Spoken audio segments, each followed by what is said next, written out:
22일자 말씀의 실제 보겠습니다. 하나님께 중요한 일입니다. 하나님께 중요한 일입니다.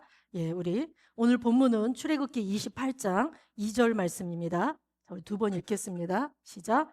너는 내 형 아론을 위하여 거룩한 옷을 지어서 영화롭고 아름답게 할지니 너는 내 형 아론을 위하여 거룩한 옷을 지어서 영화롭고 아름답게 할지니.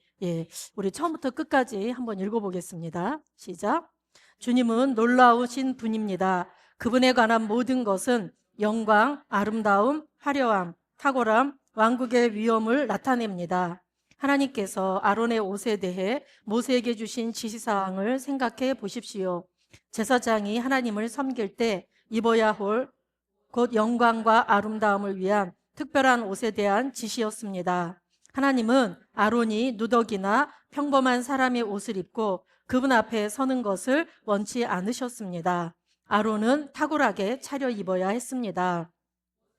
사람들조차 지혜의 영으로 충만해야 했습니다. 그들은 기름 부음을 받아야 했습니다. 너는 지혜로운 마음이 있는 모든 자, 곧 내가 지혜로운 영으로 채운 자에게 말하여 그들이 아론의 옷을 지어 그를 거룩하게 하여 내게 제사장 직분을 행하게 하라. 이는 하나님에 대한 정보를 제공합니다. 그분은 당신이 어떻게 입고 다니는지, 무엇을 입는지에 관심이 있으십니다. 그분은 또한 당신의 옷을 만드는 디자이너나 제단사가 누구인지도 관심을 가지십니다. 그리스도인으로서 당신은 아무나 디자인한 옷을 입을 수 없습니다. 정말 상관이 있습니까? 라고 물을 수도 있습니다. 물론입니다. 하나님께는 중요합니다. 하나님께서 모세에게 제사장의 옷을 만드는 사람들에 대해 하신 말씀을 다시 읽어보십시오. 당신은 제사장입니다. 요한계시록 1장 6절은 말합니다. 그의 아버지 하나님을 위하여 우리를 나라와 제사장으로 삼으신 그에게, 따라서 당신의 제단사나 디자이너가 교회를 싫어하는 적그리스도적 성향을 갖고 있지 않은지 확인하십시오. 그들을 계속 후원해야 한다면 이는 중요합니다. 하나님께서 너는 아론을 위하여 거룩한 옷을 지어라고 말씀하신 내용을 다시 읽어보십시오. 하나님께서 거룩한 옷이라고 말씀하신 것은 무엇을 의미합니까? 그 옷은 구별된 옷을 의미합니다. 그리고 구별된 것을 만들기 위해서는 구별된 사람만이 할 수 있습니다. 이 사실을 진지하게 받아들이십시오.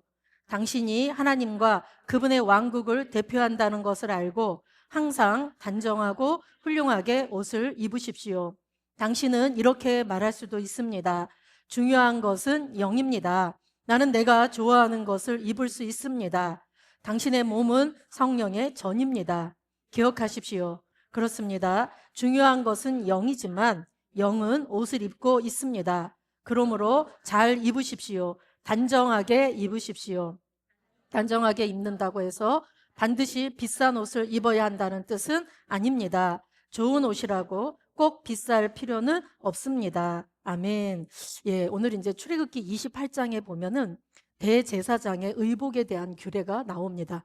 하나님께서는 대제사장에게 옷을 어떠하게 입어야 되고 또 이렇게 보석으로 어떻게 치장을 해야지 되고 각종 것들을 모세를 통해서 다 지시해 주셨는데, 특별히 여기 거룩한 옷을 지어서 이래서 거룩한 옷을 짓는다라는 얘기는, 이 거룩이라는 얘기는 세상과 구별됐다라는 얘기거든요. 그래서 특별히 하나님께서 이 아론 대제사장에게 특별히 그 인간들의 죄를 덮는다라는 것을 내포하고 있어서 그 제사장의 옷에 그러한 것들을 나름대로 의미를 두셨다라는 얘기입니다. 그리고 영화롭고 아름답게 한다 그럴 때 이 거룩히 구별된 이 대제사장은 그 복장에서 하나님의 영광 그리고 그 하나님의 아름다움을 드러내야 된다라고 말씀하고 있는 겁니다. 그런데 이 대제사장의 의복은 사실 예수 그리스도를 예표합니다. 예수 그리스도께서 이 땅에 오셔가지고 이제 어린 양으로 죽으시지만 그분이 다시 부활하실 때는 대제사장으로 일어나실 거거든요. 그래서 그분의 대제사장 되심에 대한 모든 예표가 이 아론이 입은 그 대제사장의 의복에 다 그런 의미가 있습니다. 자, 그런데 이제 우리가 오늘 알아야지 될 거는 그 대제사장의 옷을 만들 때도 그 지혜로운 마음이 있는 자에게 지혜의 영을 부어주셔가지고 옷을 짓게 했다 그랬습니다. 그래서 아무나 그 제사장의 옷을 지은 게 아니잖아요. 자, 이걸 통해서 이제 우리가 신약 백성인 우리들에게로 와서 우리가 한번 생각해 보면은 우리가 계시록 1장 6절에 보면은 우리를 그의 나라와 제사장으로 삼았다고 그럽니다. 그래서 나라 그러면 이게 킹덤 그럴 때 이 나라는 킹덤 오브 갓, 킹덤 오브 헤븐 그러면 하나님이 통치하시는 모든 영역을 그의 나라라고 합니다. 근데 우리를 나라로 삼으셨다라는 얘기는 그분이 다스리고 통치하는 자로 만들어 주셨다라는 얘기잖아요. 그래서 우리는 그리스도의 몸으로서 교회가 그분의 나라입니다.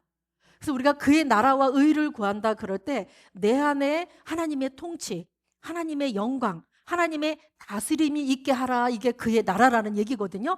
그래서 우리를 나라로 만드셨다, 교회로, 그리스도의 몸으로 그분이 다스리고 통치하는 자로 만드셨다는 얘기입니다. 그 다음에 또 제사장 그러면 제사장은 대제사장을 빼고 나머지 제사장들이 30세부터 성소에서 하나님을 섬기는 일을 했거든요.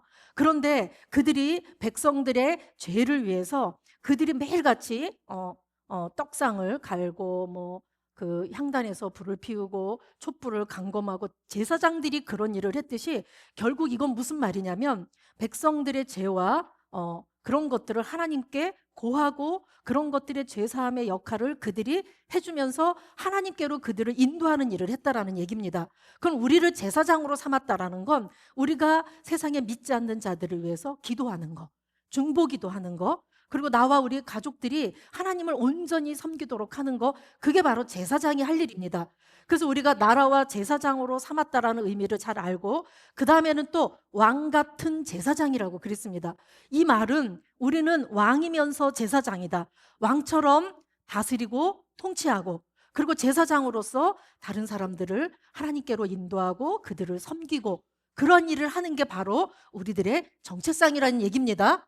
그래서 오늘 하나님께 중요한 일입니다. 그럴 때 오늘 뭐 이렇게 옷 얘기하나 이렇게 볼 수 있지만 하나님께서는 이 대제사장의 의복을 통해서 예수 그리스도가 어떠한 분이신지를 예표해 두셨고 예수님은 와서 그 일을 성취하셨습니다. 그래서 온 인류의 죄를 그분께서 대속하시고 우리들에게 그 생명을 넣어주시게 됐잖아요. 그럼 이제 우리가 왕 같은 제사장이 됐다 그러면 이제는 우리가 그분의 생명을 가진 자로서 이제 내가 삶을 다스리고 통치하고 그리고 세상 사람들에게 손을 내밀고 그래서 우리가 복음을 전하는 거죠.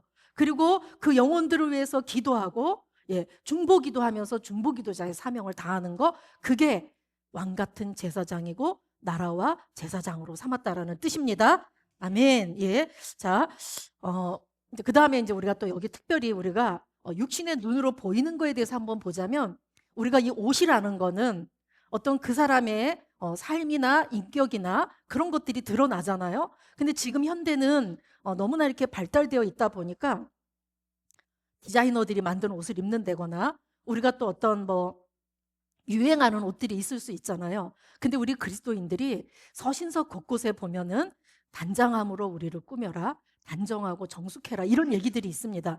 그래서 우리가 뭐 유행을 완전히 안 따라간다 이건 아니지만 다른 사람에게 눈살 찌푸릴 정도로는 하지 말아라.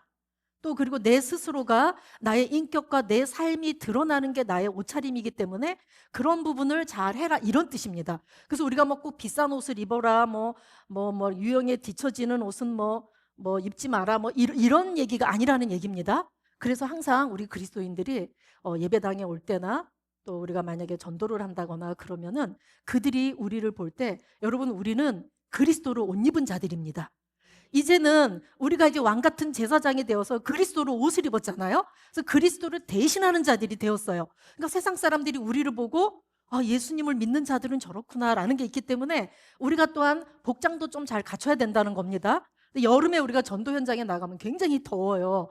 그런데 그래도 우리가 막 너무 노출이 심한 옷을 입는다거나 일반 안 믿는 사람들이 하는 거하고 똑같이 한다 그러면 조금 우리가 온전치 못하게 비춰질 수 있으니까 그런 걸 주의한다, 이런 말입니다. 그래서 이게 우리가 볼 때는 아무것도 아니지만 오늘 하나님께 중요한 일입니다. 이 말은 아론 그 대제사장의 옷을 그렇게 특별히 거룩하게 구별되어 지었고 하나님의 영의 충만함을 받은 자들이 지었듯이 이제는 그 대제사장으로 오신 예수 그리스도께서 그 일을 완성하시고 이젠 우리가 그리스도로 옷 입은 자가 되었습니다. 그래서 우리는 어디를 가든지 그리스도의 대사고 그리스도를 드러내는 자들이기 때문에 우리가 특별히 또 좀 복장에도 신경을 써야 될 줄로 믿습니다. 그래서 우리가 이제 뭐 집에서 슬리퍼를 신었다든가 뭐 자던 옷을 그대로 입거나 우리 그러지는 않잖아요. 그런 것도 우리가 너무 유행을 따른다거나 노출이 너무 심한 옷을 입는다거나 그러지는 않습니다. 예. 그래서 우리가 다른 사람들을 배려해서 교회의 덕이 되도록 그렇게 우리는 살아가는 자들입니다. 예, 우리 오늘 참고 성경 보겠습니다. 베드로전서 2장 9절. 내가 이런 자입니다. 우리 같이 크게 선포하시겠습니다. 그러나 너희는 택하신 족속이요 왕 같은 제사장들이요 거룩한 나라요 그의 소유가 된 백성이니 이는 너희를 어두운 데서 불러내어 그의 기이한 빛에 들어가게 하신 이의 아름다운 덕을 선포하게 하려 하심이라. 아멘. 우리는 왕 같은 제사장, 택하신 족속, 거룩한 나라, 그의 소유가 된 백성입니다. 그것은 그분의 아름다운 덕을 선전하게 하려 함이라 그랬잖아요. 우리를 왜 이렇게 탁월한 존재로 세워졌느냐? 그 하나님의 아름다운 그 예수 그리스도의 영광, 은혜 그런 것들을 선전하게 하려 함이라 그랬습니다. 출애굽기 28장 2절 3절 읽겠습니다. 내 형 아론을 위하여 거룩한 옷을 지어 영화롭고 아름답게 할지니 너는 물은 마음에 지혜 있는 모든 자 곧 내가 지혜로운 영으로 채운 자들에게 말하여 아론의 옷을 지어 그를 거룩하게 하여 내게 제사장 직분을 행하게 하라. 예, 그 다음 계시록 1장 6절도 읽겠습니다. 그의 아버지 하나님을 위하여 우리를 나라와 제사장으로 삼으신 그에게 영광과 능력이 세세토록 있기를 원하노라. 아멘. 예, 우리 같이 기도 2번 하시겠습니다. 사랑하는 아버지, 나를 하나님의 제사장이자 왕으로 삼으시고 탁월함과 영광을 주시니 감사합니다. 나는 하나님의 지혜 안에서 행하며 하나님의 품위를 나타내는 옷을 입습니다. 나는 내 자신을 성령님께 내어드리며 내 외모를 포함한 내 삶의 모든 세부적인 것이 하나님께 영광을 드리도록 합니다. 나는 내가 하는 모든 일에서 하나님의 아름다움과 탁월함을 나타냅니다. 예수 이름으로 기도합니다. 아멘. 사랑하는 아버지, 나를 하나님의 제사장이자 왕으로 삼으시고 탁월함과 영광을 주시니 감사합니다. 나는 하나님의 지혜 안에서 행하며 하나님의 품위를 나타내는 옷을 입습니다. 나는 내 자신을 성령님께 내어드리며 내 외모를 포함한 내 삶의 모든 세부적인 것이 하나님께 영광을 드리도록 합니다. 나는 내가 하는 모든 일에서 하나님의 아름다움과 탁월함을 나타냅니다. 예수 이름으로 기도합니다. 아멘.